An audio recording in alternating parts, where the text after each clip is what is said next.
샬롬 걸리버 여행기 13번째.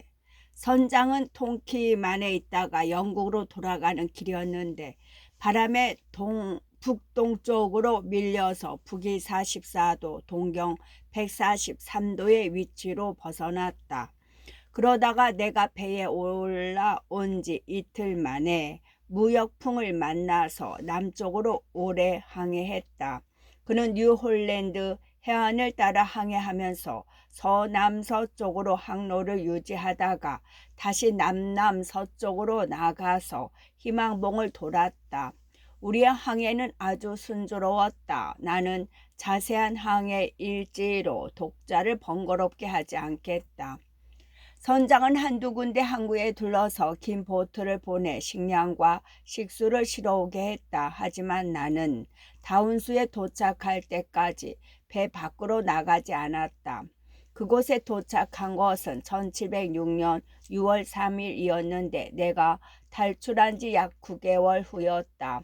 나는 뱃삭에 대한 보증으로 내 물건들을 모두 담보로 잡히겠다고 제안했다.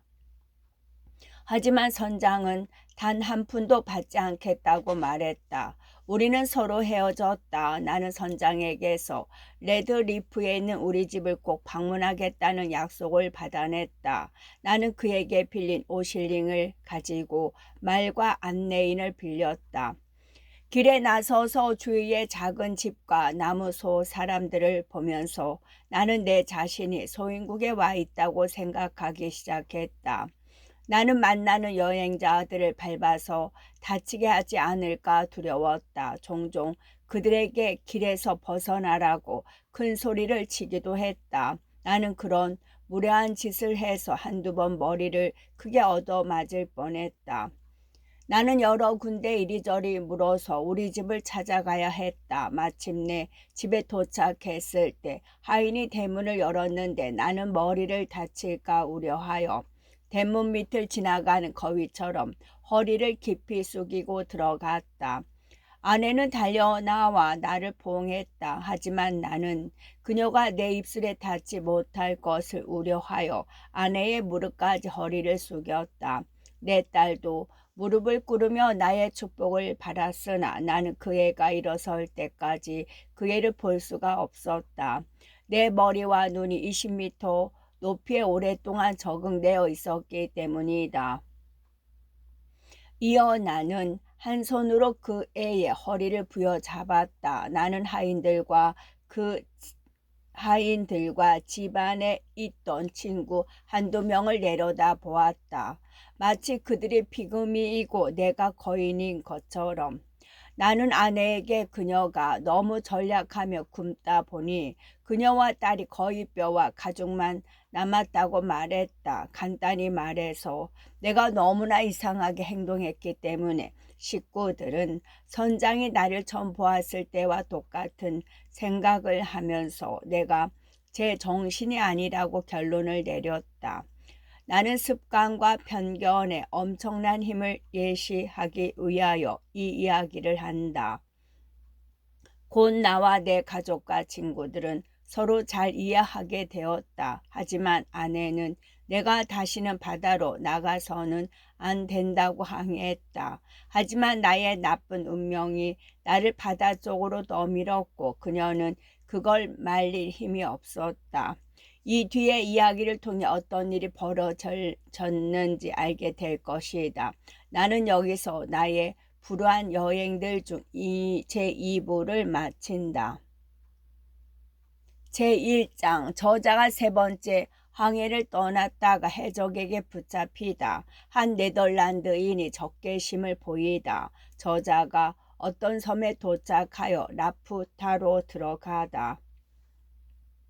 집으로 돌아온 지 열흘도 지나지 않아서 윌리엄 로빈스 선장이 집으로 찾아왔다. 그는 코널 사람이었는데 호프웰이라는 300톤짜리 튼튼한 배를 지휘하고 있었다.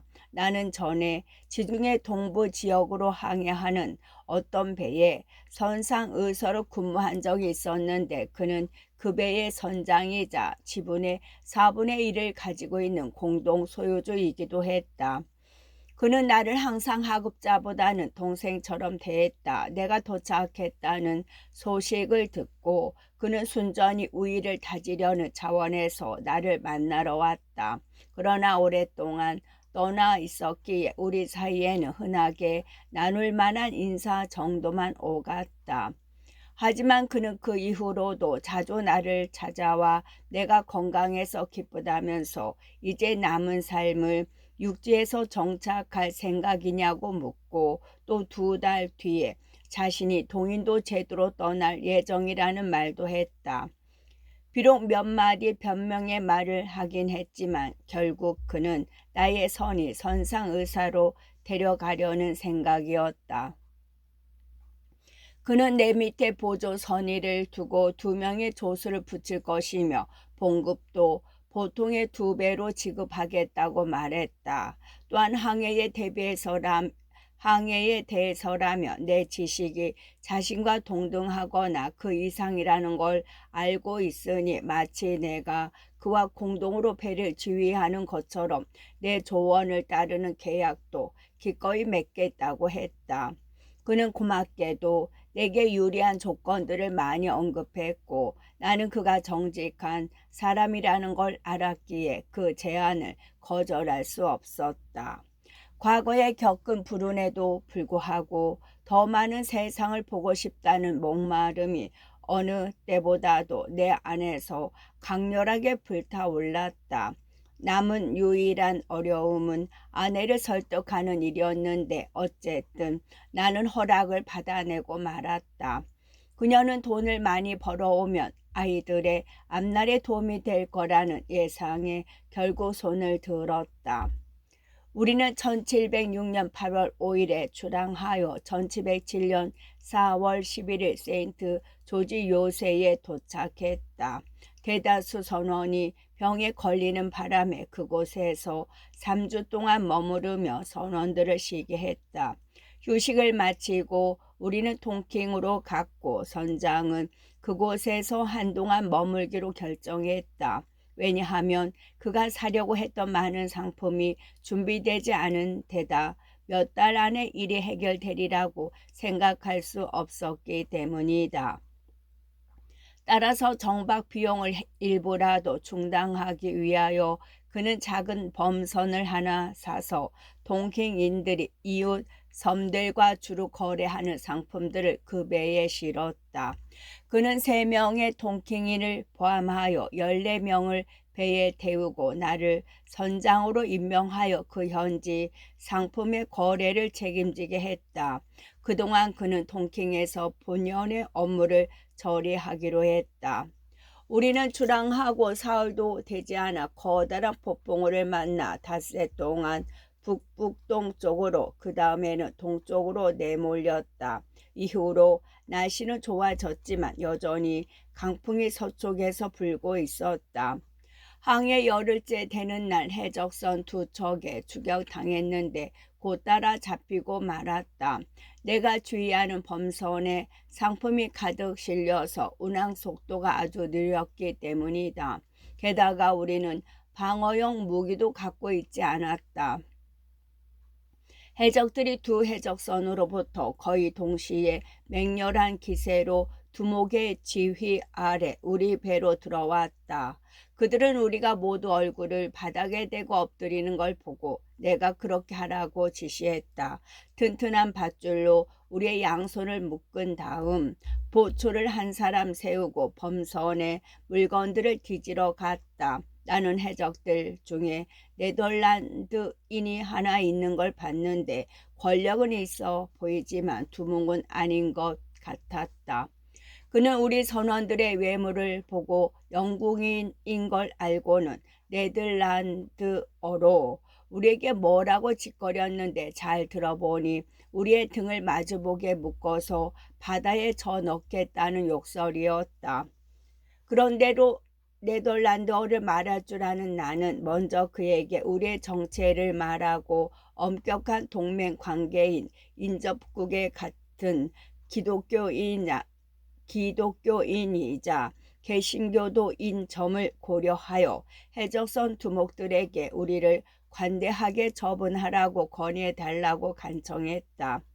하지만 오히려 그의 화를 부추겼을 뿐이었다. 그는 계속 위협했고 그의 동료들을 쳐다보며 아주 맹렬한 기세로 뭔가 말했는데 내 생각으로는 일본어로 말하는 것 같았다. 그는 기독교인이라는 단어를 자주 말했다. 두 해적선 중 더 큰 배를 지휘하는 건 일본인 선장이었다. 그는 불완전한 네덜란드어를 조금 말할 수 있었다. 그는 내게로 와서 여러 가지 질문을 했는데 나는 아주 공손한 태도로 답변했다. 그러자 그는 우리를 죽여선 안 된다고 지시를 내렸다. 나는 일본인 선장에게 아주 깊이 머리를 숙여 인사하고 이어 네덜란드인에게 고개를 돌려 기독교인 형제보다 이교도가 더 많은 자비를 베풀다니 유감이라고 말했다. 하지만 나는 곧 이런 어리석은 말을 한 걸 후회하게 되었다. 그 적개심 가득한 문의 화는 나를 바다에 쳐 넣어야 한다고 열을 올리며 두 선장을 설득했지만 그들은 나를 죽이지 않겠다고 약속했기에 받아들이지 않았다. 하지만 그는 나를 처벌해야 한다고 두 선장을 설득했고 마침내 나는 인간으로서는 죽음보다 못한 저지에 놓이게 되었다. 내 선원들은 7명씩 해적선에 보내졌고 범선엔 해적들이 배치되었다. 내게 내려진 조치는 끔찍했다. 나는 식량이라고는 나흘치밖에 없는 노와 돛이 달린 작은 카누를 타고서 정처 없이 바다를 표류하는 벌을 받게 되었다. 일본인 선장은 고맙게도 자신의 식량을 덜어 내 식량을 2배로 늘려줬고 나의 몸수색을 하지 못하게 했다. 내가 카누에 옮겨 타러 내려가는 동안 네덜란드인은 갑판에 서서 네덜란드어로 온갖 욕설과 무례한 언사를 계속 짓거려댔다. 우리가 해적선을 발견하기 약 1시간 전에 나는 하늘을 관측했는데 배의 위치는 위도 46도에 경도 183도였다. 해적선에서 어느 정도 멀어진 뒤 나는 휴대용 망원경을 통해 남동쪽에 있는 여러 섬을 발견했다.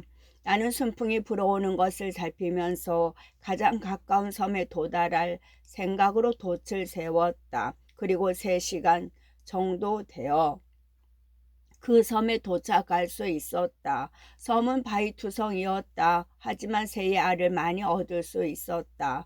나는 잡초와 마른 해초에 불을 붙여 그 알을 구워 저녁 식사를 했다. 최대한 식량을 아낄 생각으로 새알 이외에 아무것도 먹지 않았다. 나는 바위 뒤에 대피처에서 몸 아래에 잡초를 깔고 밤을 보냈으며 무척 고나게 잤다. 다음 날이 되자 나는 다른 섬으로 갔고 이어 때로는 돛을 때로는 노를 쓰면서 3번째, 4번째 섬으로 이동했다. 하지만 내가 그 항해에서 겪었던 괴로움을 자세히 설명하여 번거롭게 하지 않겠다. 5째 되는 날 4번째 섬에서 남남동쪽에 있던 시야에 보이던 마지막 섬에 도착했다는 사실만 알리기로 하겠다. 이 섬은 예상보다 훨씬 먼 곳에 있었고 도착하는데 5시간 이상이 걸렸다. 나는 상륙하기 편리한 장소를 찾기 전에 섬을 거의 한 바퀴 빙 돌아야 했다. 어쨌든 그렇게 하여 찾은 곳은 작은 만이었는데 너비가 내 카누의 3배 정도 되었다. 나는 섬이 바위투성이라는 걸 알게 되었지만 그래도 풀밭과 달콤한 향을 풍기는 허브 무더기가 다소 있었다. 나는 빈약한 식량을 일부 꺼내 먹고 생기를 되찾은 뒤 나머지 식량을 한 동굴에 보관했다. 섬에는 동굴이 무척 많았다. 나는 바위에서 새알을 많이 모았고 마른 해초와 바싹 마른 풀도 모았는데 그것을 가지고 다음날 새알을 최대한 구워 먹을 생각이었다. 나는 부싯돌, 붓이, 성냥, 블록 렌즈를 가지고 다녔다. 나는 식량을 감춰둔 동굴에서 밤을 보냈다. 열노릇을 마른 풀과 해초가 내 침대였다. 하지만 거의 잠을 자지 못했다. 피로보다 불안이 더 컸기 때문인지 전혀 졸리지 않았다. 나는 이렇게 황량한 곳에서 목숨을 부지하는 게 얼마나 속절없는 일인지, 내 최후가 얼마나 비참할 것인지 등을 생각했다. 게다가 무기력하고 시리에 빠져 임시 침대에서 일어설 기분마저 나지 않았다. 동굴에서 기어나올 의욕이 간신히 생겼을 무렵 해는 이미 중천에 떠 있었다. 나는 잠시 바위 사이를 걸었는데 하늘은 구름 한 점 없이 맑았고 태양은 너무 뜨거워서 얼굴을 옆으로 돌릴 수밖에 없었다. 그러던 차에 갑자기 태양이 뭔가에 가려졌는데 내 생각에 구름에 가려졌을 때와는 무척 다른 광경이었다. 다시 돌아보니 나와 태양 사이에 어떤 거대하고 불투명한 덩어리가 떠 있었고 내가 있는 섬을 향해 다가오고 있었다. 3km 정도 상공에 떠 있던 그 물체는 6, 7분 남짓 태양을 가렸는데 공기가 차게 변하지도 않고 하늘도 그다지 어두워지지 않아 산 그늘에 서 있는 것과 다를 바 없었다.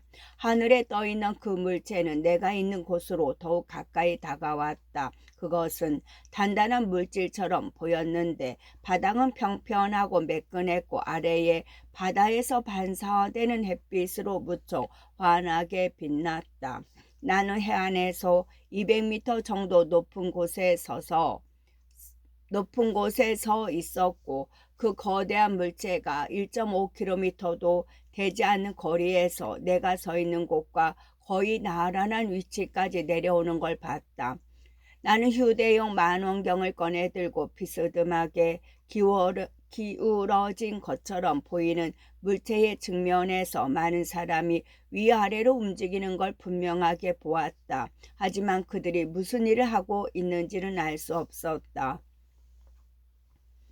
나는 죽지 않고 살고 싶은 인간 본연의 욕구가 솟구쳐 올라 속으로 기쁨을 억누를 수가 없었다. 이 우연한 일로 내가 그 황량한 장소와 상황에서 벗어날 수 있을지도 모른다는 희망을 품게 되었다. 하지만 거대한 섬이 공중에 떠 있고 그것에 사람이 산다는 점을 확인하고 내가 얼마나 놀랐는지 거의 상상도 하지 못할 것이다.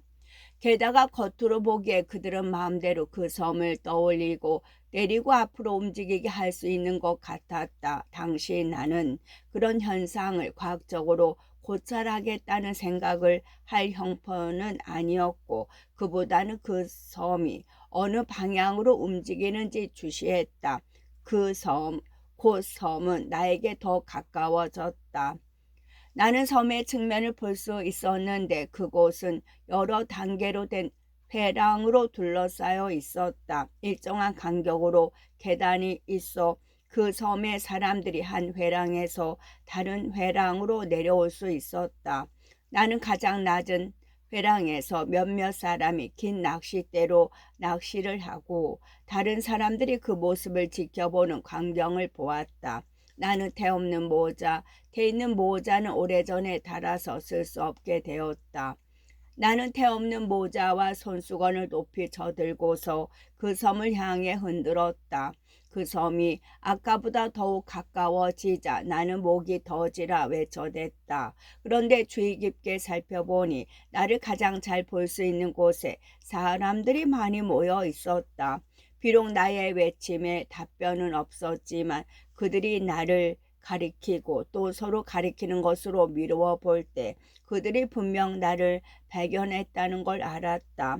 나는 4~5 사람이 황급히 계단에 올라서서 섬의 꼭대기로 달려가더니 곧 사라지는 걸 봤다.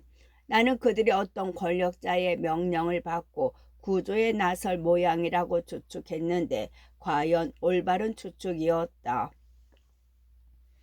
사람들의 수는 더 늘어났다. 30분도 되지 않아 섬은 움직여 떠올랐고 가장 낮은 회랑이 내가 서 있는 곳에서 100m도 떨어지지 않은 곳으로 다가와 정지했다. 나는 간절히 애원하는 태도를 취하며 가장 공손한 말투로 호소했지만 역시 대답은 없었다. 나를 마주보며 가장 가까운 곳에 서 있는 이들은 의복으로 보아 신분 높은 사람 같았다. 그들은 종종 나를 바라보며 뭔가를 진지하게 상의했다. 한참이 지나자 그들 중 한 사람이 분명하고 세련되며 매끈한 언어로 말을 걸었는데 소리를 들어보니 이탈리아어와 크게 다르지 않았다. 나는 최소한 그의 귀에 내 억양이 낭낭하게 들리기 바라며 이탈리아어로 대답했다. 우리는 서로 상대방의 말을 알아듣지 못했지만 내 뜻은 쉽게 전해졌다. 그들이 내가 공경에 빠져서 구조를 바란다는 것을 알아차렸다. 그들은 내게 신호를 보내 바위에서 내려와 해변으로 가라고 지시했고 나는 시키는 대로 했다. 그러자 공중에 떠 있는 섬이 나를 들어올리기에 편리한 높이로 떠올랐고 섬의 가장자리가 바로 내 머리 위에 위치하게 되었다. 곧 가장 낮은 회랑으로부터 쇠사슬이 내려왔다. 그 쇠사슬의 맨 끝에는 의자가 달려 있었는데 내가 거기에 착석하자 그들은 도르래로 쇠사슬을 끌어올렸다. 제2장 저자가 라프타인들의 기질과 성향에 관해 설명하고 이어서 그들의 학문과 왕과 궁중에 대해 설명하다.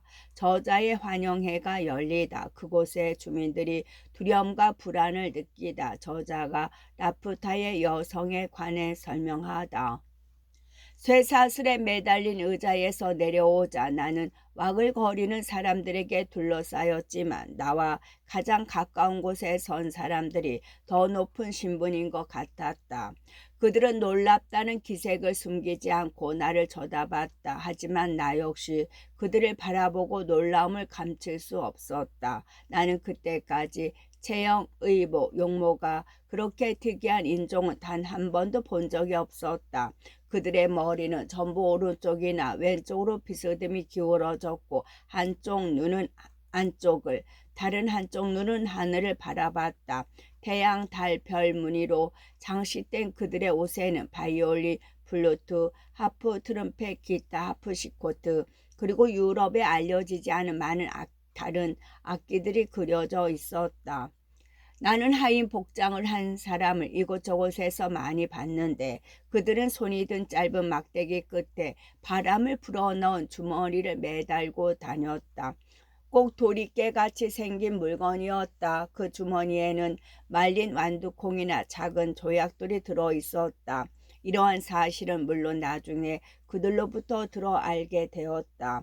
이런 주머니로 그들은 때때로 가까이 서 있는 사람들의 입과 귀를 딱 때렸다.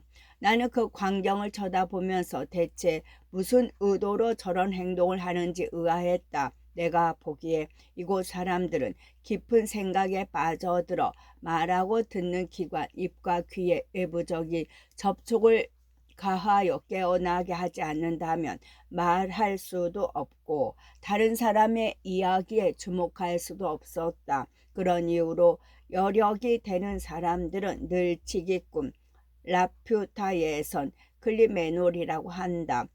치기꾼을 가정에 고용하고 그가 없이는 외출하거나 다른 사람을 방문하지 않는다. 치기꾼의 업무는 2명 혹은 그 이상의 사람이 모여 있을 때 말하는 사람의 입 그리고 상대방의 오른쪽 귀를 주머니로 약하게 쳐서 주의를 일깨는 것이다. 또한 이 치기꾼은 주인이 외출할 때에도 따라가서 필요할 때마다 부지런히 주인의 눈을 살짝 때려준다. 항상 사색에 빠져있는 주인은 벼랑에서 떨어지거나 기둥에 머리를 부딪히거나 거리에서 다른 사람을 밀치거나 그 자신이 남들에게 밀려 도랑에 빠질 위험이 있기 때문이다. 이런 정보를 미리 알린 건 나처럼 당황할까봐 우려해서였다. 사람들의 안내를 받으며 계단을 올라가 섬의 정상으로 그곳에서 다른 왕궁으로 가는 동안 나는 이곳 사람들의 행동을 이해하지 못해 당황스러웠다. 계단을 오르는 동안 그들은 여러 번 무엇을 하려는지 잊어버렸고 치기꾼이 깨워줘 기억을 되찾을 때까지 나를 무관심하게 홀로 내버려 두었다. 그들은 외부 인사인 나의 복장과 용모 그리고 평민들이 외치는 소리 등에 아주 무심한 태도를 보였다. 하지만 평민들의 생각과 정신은 이들 신분 높은 사람들보다 더 자유로웠다. 우리는 마침내 왕궁에 도착했고 곧장 알현실로 나아갔다. 그곳에서 나는 대신들을 양쪽에 세우고 옥좌에 앉아있는 왕을 보게 되었다. 옥좌 앞에 커다란 탁자가 있었는데 그 위에는 지구본, 천구의 그리고 온갖 수학 도구들이 가득했다.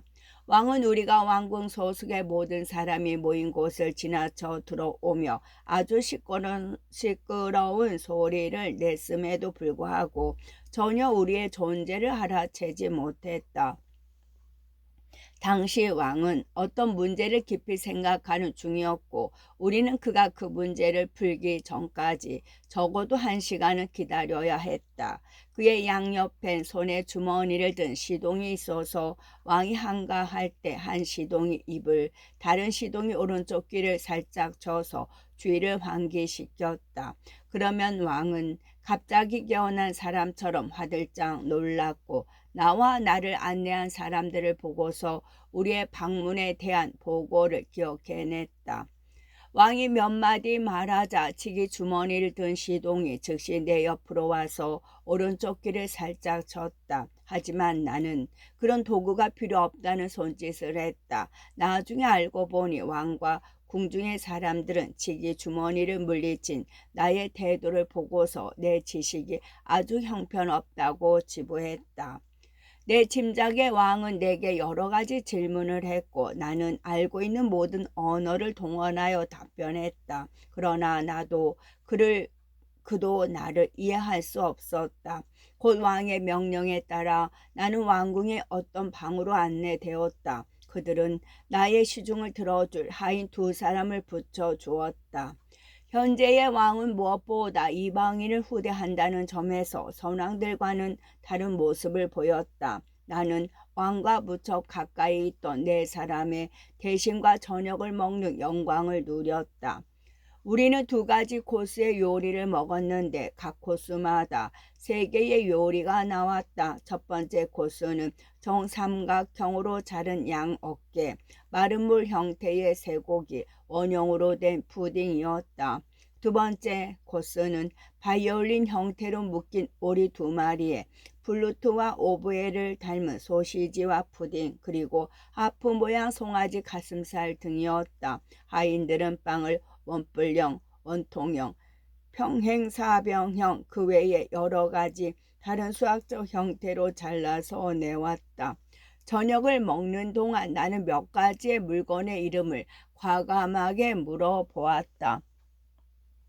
대신들은 치기꾼들의 도움을 받아가며 기꺼이 답을 들려주었다. 내가 그들과 대화를 할 수 있게 되면 곧 그들의 대단한 능력을 알아보리라 기대하는 듯했다. 나는 곧 그들의 간단한 단어들을 익혀서 빵, 음료 등 내가 바라는 것을 요청할 수 있게 되었다.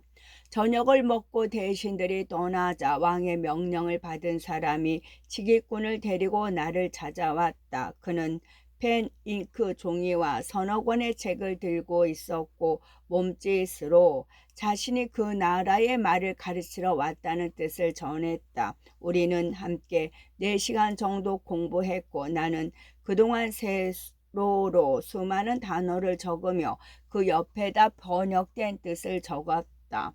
또한 몇 가지 간단한 문장을 외우려고 했었다. 언어 교사는 다음과 같은 방식으로 언어를 가르쳤다. 그는 나의 하인 한 사람에게 뭔가를 가져오고 뒤돌아서고 고개를 숙여 인사하고 앉고 서고 걷게 하는 등 여러 가지 행동을 지시하고 그에 해당하는 말을 알려주었다. 이어 나는 그러한 동작을 하인에게 시키는 그 나라의 문장을 받아 적었다. 언어 교사는 가져온 책을 하나 보여주며 태양, 달, 별, 황도대, 회귀섬, 극권과 함께 많은 병명과 입체의 명칭을 알려주었다. 그는 모든 악기의 이름을 알려주고 악기 자체에 관한 설명을 들려주었고 그것을 연주할 때 사용되는 일반적인 전문 용어도 가르쳐 주었다. 끝.